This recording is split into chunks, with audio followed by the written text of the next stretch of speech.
Yes, so first of all, thank you for organizing this RCE meeting and establishing a new RCE in the Netherlands. Um, I was when Phil was talking about the RCEs and the United Nations University, I had to go back to a long time ago when I was in it was in Malaysia with Hans van Ginkel, who was the rector of the Universiteit van Utrecht, Utrecht University, a long time ago, who's really the founding father or the brainchild of the RCEs. So I just thought that's interesting to know there is some connection with the Netherlands in the very early days of the RCEs. Um, I think it's really good to see people from the arts, humanities, the natural sciences, policy, governance, kind of boundary cross together to make sense of what is sustainability and how can we become more sustainable and how can we problematize the systems and behaviors and routines that make living unsustainable lives easy and sustainable lives difficult. So how can we kind of reach a kind of tipping point where we create a new normal that is much more in harmony with fellow human beings elsewhere in the world, perhaps, but also with other species. So the whole school approach is it's not something that I developed. It's something that has emerged over a period of maybe 20, 30 years. And it has roots in different European projects as well. But certainly, I've been engaged in it, and as has Elijntje as well, and some others in the Netherlands, when we developed the whole school approach in Dutch vocational education. And in a few weeks' time, the Dutch government is organizing an international conference on whole school approaches, which you may find interesting. So, how to embed transformative learning for socio-ecological sustainability using a whole school approach. Let me speed up a little bit. I think it's really important when we have it when we talk about place and regions that we also need to think about what does a place mean to us? How are we connected to our own local environment? And this is a classic study from the UK. This is the area of Sheffield, and it shows that in 1919, a great grandfather George had about 8 miles in circular where he could explore the local environment and could go fishing, and there was there was a strong possibility to connect with the surrounding environment. But already his father, grandfather Jack, at age 8 in 1950, was only allowed to walk about a mile, and he could go on his own to the woods still. And then his son Ed, who's now 8. He was only is only allowed to walk 300 yards. So you see how this environment, the place is shrinking, and nowadays it's even shrinking more because we actually turn to the virtual world most of our time, and we turn to our digital devices, and that's where we have connections, but we lose the connection with the region, with the local environment. And if there's no connection to the local environment, then why would you care? How would you identify with that local environment? So this is really critical of a regional approach to connect with the place. I think it's been mentioned already that we the sustainability challenges are by definition challenges of local and global and past, present, and future. They have different time scales, they have different regional skills. And of course, there's overwhelming evidence today that we are in this, for instance, sixth period of mass extinction. And here you have an article from The Guardian on biodiversity loss. And if you look closely, and I googled this, I think in 2019. But if you look on the right side, you see a little airplane there, and at first I kind of tried to camouflage that airplane. Apparently that ad turned up back then, and at the time I was working with the Austrian Life Science University, BOKU, in Vienna, and had communication with them also via Gmail. So Gmail was picking up on my desire to maybe go to Vienna, and I apparently accepted some cookies, and so I was being nudged to fly to Vienna instead of taking the train. And this nudging is of course happening all the time. We are marinated in a culture that advances and pushes and normalizes consumerism. And the question of our schools, how can we make our schools more unsustainable? Which Nance tried to make us think of. It's counterintuitive exercise, which I really like. That kind of is that we must be aware of this continuous nudging towards unsustainability, that our schools are basically accelerating by not questioning that this is happening. And we're very efficient as schools in a way, unwillingly cultivating mindsets that work very well in a consumerist society. We prepare for the world of work. We want our students to be flexible learners who can swiftly, in an agile way, move from one job to the next, acquiring an income that they can spend 24 hours a day, 7 days a week, by clicking on the shopping cart and having it delivered on your doorstep the next day. That is normalizing unsustainability. And if we only prepare for the world of work, then we're not preparing for a sustainable earth. So we need to really be mindful of that. And a lot of ingenuity and a lot of wisdom that we cultivate in our schools goes to basically advancing new products, diversifying products. Like here we have enormous product diversity when it comes to hair products, but the biodiversity is rapidly shrinking, but product diversity is exponentially growing all the time.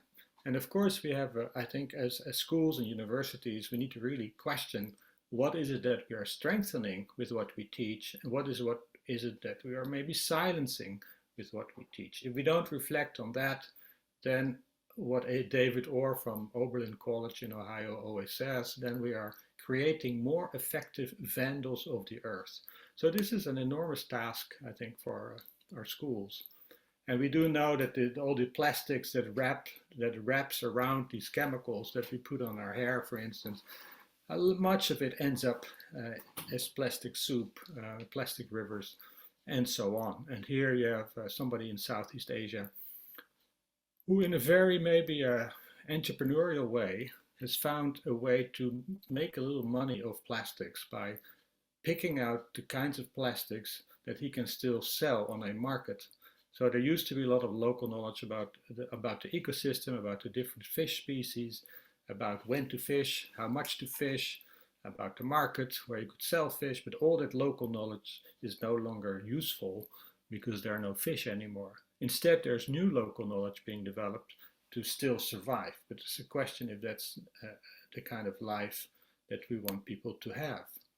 So these are all nested systems. I think it's been clear also from Daria's spoken word that everything is interconnected, from the COVID to the biodiversity collapse. And a key role of education for sustainability is to come to discover how everything is connected and related and nested. So systems thinking is one of those, and boundary crossing is a critical component of that.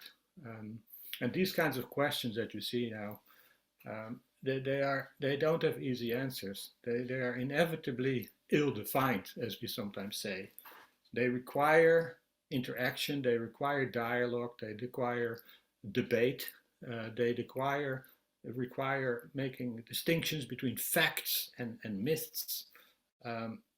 These are questions that are wicked, like Nant's wicked exercise. These are wicked problems. There are no clear answers that apply everywhere in the world. What is sustainable in Friesland may not be sustainable in Bogota, Colombia, and vice versa. So it's very contextual, place-based.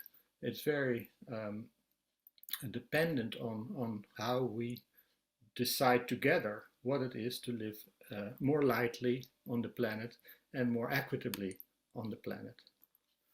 The problem, I think, is that we are sometimes overloaded with information. We have access, we can ask Siri, we can ask Wikipedia, we can ask Google, and we get quick answers. And then we kind of check the box and we move on. But the problem is we need to really dive into these questions to understand the nuance and the subtleties and the complexities behind them. The point of education is not to make things simple, to simplify, but in a way it's to make things more complicated. To complicate things might be an important goal of education in today's world. That requires that we pay attention, that we can concentrate. Attentiveness, and Lisette Bastiaans will talk about that later, is critical if we want to become more sustainable.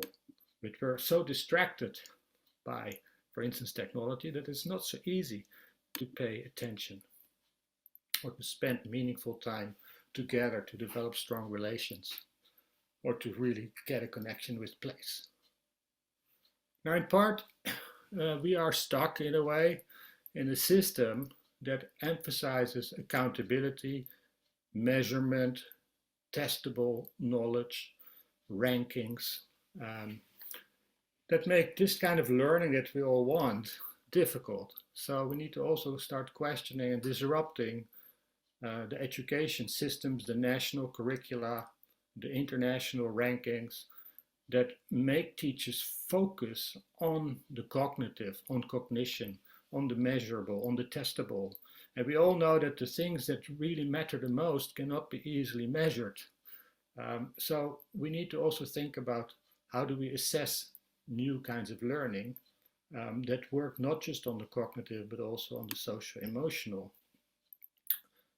It's good that young people are rising, resisting, saying that education is not relevant for them anymore, if it ever was, you might say, but there is pressure on schools and also an intrinsic desire within schools to change this system, to open up to the local environment, to connect more with local stakeholders, boundary crossing between formal, informal, non-formal learning that Phil was talking about, that RCEs are trying to advocate, you might say, is becoming very important. And sometimes it's leadership, sometimes it's people rising, like Greta Thunberg. She's calling basically for that we need to move beyond a blah blah blah school, blah blah blah university, where it's all talk and no action. How can we kind of shift the expectation that schools and universities are not supposed to be places where you actually try to make change? That's actually a critical component of a transition towards sustainability, where we say that, you know, if we have an energy transition or a food transition, we also need an education transition where education as usual is no longer an option.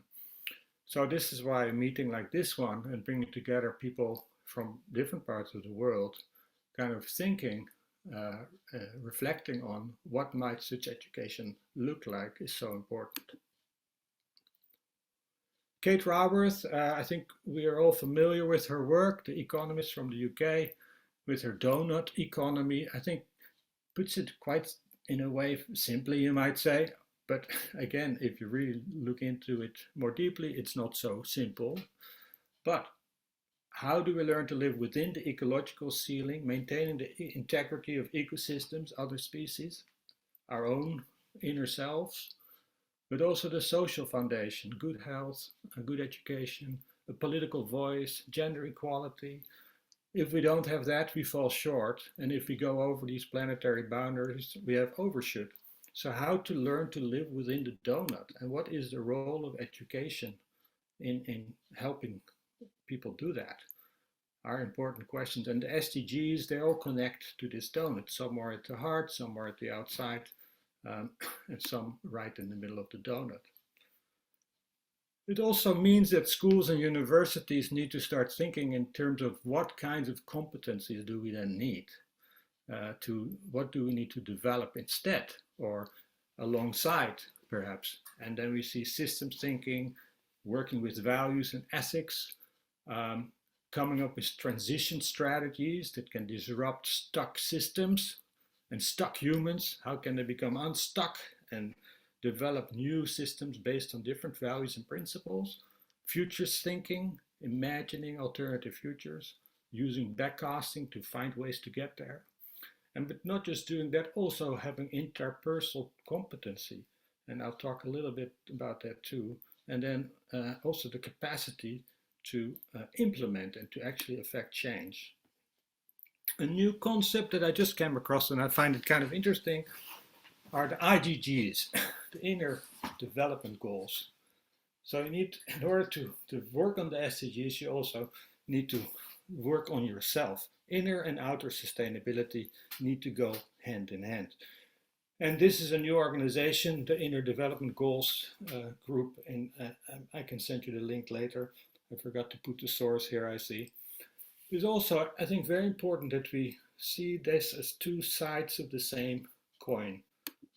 And this is, I think, a classic picture that shows that we need to move more towards this relational way of being, where we learn to think in systems, in connections, interdependencies, and maybe move away from the reductionist way of thinking in subject, in sectors, and in boxing people, categorizing people. We need to start blurring the boundaries, and we need to become more fluid in the way we think. We see this already, these kinds of shifts in, for instance, gender, where we have gender fluidity. We might have this type of fluidity in more aspects of our lives, that we move away from polarization and from polarization towards integration and interrelation. Now, what does such a school that begins to do all this look like? This comes from the UNESCO Global Education Monitor report we worked on already 5 years ago.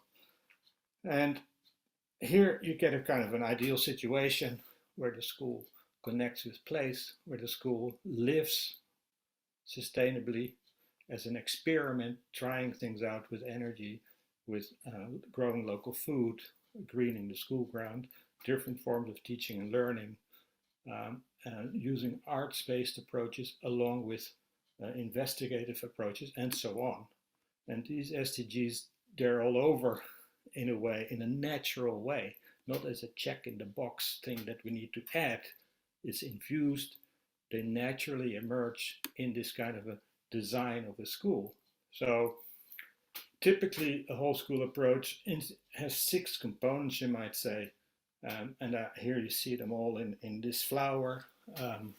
And I will briefly go through these. Pedagogy and learning, I think it's really important that we don't have just transfer of knowledge from an all-knowing teacher to a kind of a passive learner, but we need to have more active learning, inquiry-based, values-based, making possibilities to care for something, a place, a plant, an animal, place-based, situated learning, using the local environment as a resource for learning, transformative learning, where we also reflect on who we are becoming, if we can become the person that we want to be, or is something stopping us from becoming who we want to be, and what is it then that's stopping us, and how can we change that?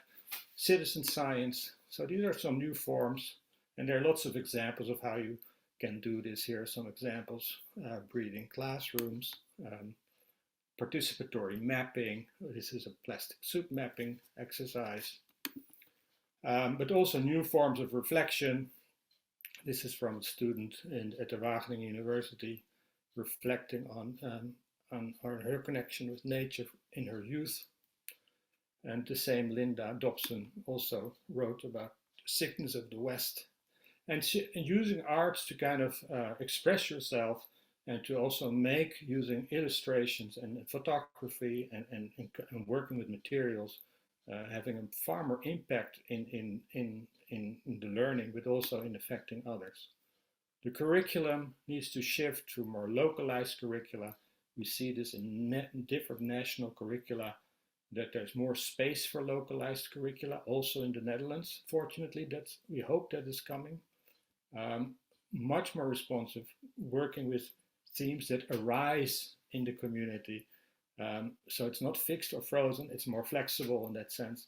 and also a whole subject approach. If you teach chemistry or if you teach mathematics, how can you make those connections with gender, with food and health, and so on? There are ways to use mathematics to understand plastic soup. Exponential growth, for instance, you can study and come to understand when you look at plastic soup or the loss of biodiversity and so on. Embodied vocational learning, making things, developing connections with things, materials, that really also makes a difference in whether we care for those things. The institutional practices, the school itself, what kind of food? Do we have free meat sandwiches in the canteen? I doubt it, but oftentimes meat sandwiches are cheaper than healthier and more sustainable vegan options. Why is that? Should there be meat in the canteen of a school? Have that conversation, have that debate, that discussion, make it part of the learning. How do we travel to school? Do we do solar on the roof or not? And if we do, what kind of panels? Where are they made? Were they made in a fair way? Why was the mining done? So make it part of the learning. Don't just hire a contractor to put solar panels on the roof. Make it an educational project. Then it becomes far more meaningful. Walking the talk is really important. And you see many schools who are redesigning so that it becomes easier to separate waste, for instance, but have the students make these bins so that they become more part of the fabric of the school. School grounds, we see a lot of work being done in the Netherlands at the moment, rethinking school grounds. And you see this is a trend, I think, in many parts of the world at the moment. Community connections are really important if we are to have more place-based education. We need to work with parents, we need to work with small businesses, we need to work with the local government. And there too, it's a very rich place for sustainability investigations. And as students can immerse themselves in these topics, and they become much more connected to the place as well. They get to know their own community far more deeply than they would ever have otherwise. Repair cafes, another great example, where you work with local experts who know how to fix vacuum cleaners or how to fix bikes, and students can create markets where they again sell the things that they have fixed, and then with the money they can decide together in a kind of a sustainability team how to invest that money in improving sustainability in the school or in the school grounds. It becomes a mini economy, its own circular economy in a local setting. This is how you start living and breathing sustainability. But also working in the local community in coming up with clever ways of nudging people to think about climate or to think about biodiversity, coming up with creative solutions to remind people that there are alternative options. That does require capacity building also of teachers, professional development of staff. They need to become more capable in making those connections, in working with other perspectives, working with diversity, handling debate and controversy. Those are not typically the skills that we teach in teacher education, but they need to be there.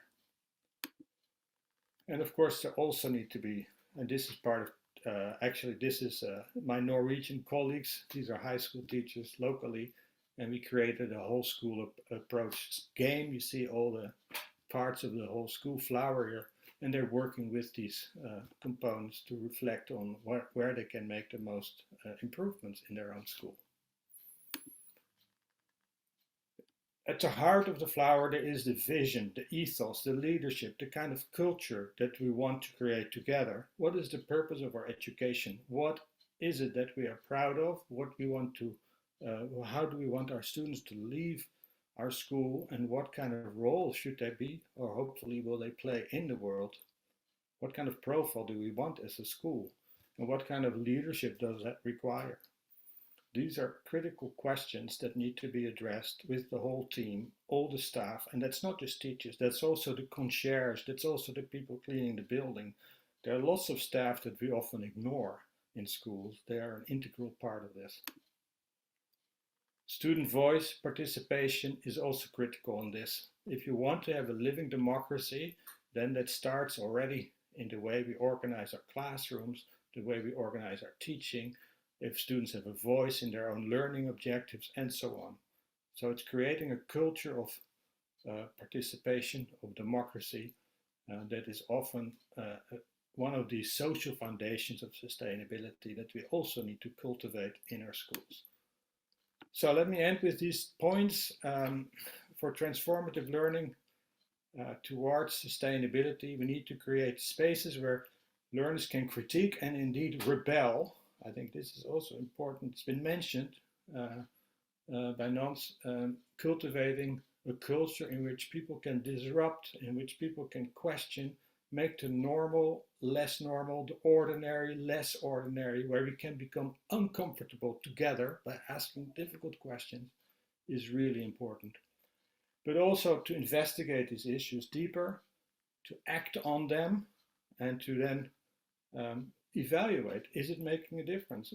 What's working, what's not working, what's holding us back, and how can we disrupt the things that hold us back? That's an important part of transformative learning. Systems approaches I cannot emphasize enough. The SDGs might help with that. And then we need to rethink schooling, curriculum, and so on in light of these new competencies that we need to develop, but also these qualities that matter: empathy, changing perspectives, being mindful. Those are qualities. Those are not so much easily trainable things. They can only be developed when you create an environment in which these qualities can emerge. So it's not something you teach, but you need to create the conditions that allow for these qualities to emerge. There's a subtle difference there. Utilize diversity and multiple perspectives, critical, whether this is intergenerational, intergender, intercultural, any kind of diversity can be helpful in making us think deeper and in becoming more creative. We also need to look for contestation and conflict. It's not all about harmonizing. Sometimes we also need to be disrupted ourselves and have that inner conflict, that inner voice that makes us question how we act and think, so that we can shift towards another way of acting and thinking. Finally, I think it's really important that we replace a culture of fear. There's a lot of anxiety, there's a lot of stress around climate, for instance, around the pandemic also. And if we don't address this fear that we have around us and the anxiety that is there, then it can lead to powerlessness and apathy among young people, which is the exact opposite of what we want. So we need a pedagogy of hope and space for action to counter that. And with that, I've gone over my time, but hopefully this provides some input for the day and some food for thought, and I'm happy to respond to any questions that you may have. I haven't been seeing any chat action, but then again, I couldn't see the chat box. Yes, so but there you. is. Thank you, Arjen.